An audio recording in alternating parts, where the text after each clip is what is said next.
আসসালামু আলাইকুম। আজকে আমি আপনাদের জন্য নিয়ে এসেছি গরুর মাংসের রেসিপি। মাংসটা প্রথমে কেটে ধুয়ে পরিষ্কার করে নিব।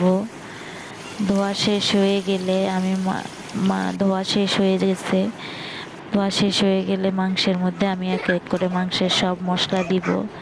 প্রথমে দিব পেঁয়াজ কুচি, তারপরে দিব আদা বাটা, রসুন বাটা, লবণ, তেল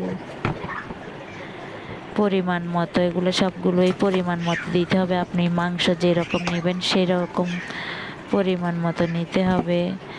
তারপরে আমি দিব এক এক করে হলুদের গুঁড়ো, পরিমাণ মতো হলুদ যতটুকু প্রয়োজন ততটুকু দিব। তারপর দিব ধনিয়া গুঁড়ো, জিরে গুঁড়ো একসাথে মিক্সড করা, মরিচের গুঁড়ো,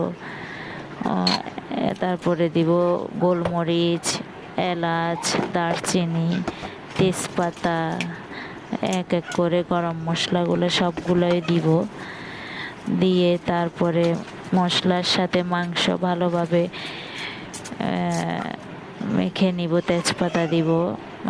মাংসের মশলা সবগুলো এক একটা পরিমাণ মতো দিয়েছি। আমি আমার যতটুকু মাংস নিয়েছি সেই অনুযায়ী মাংস পরিমাণ মতো দেওয়ার পরে মাংসটা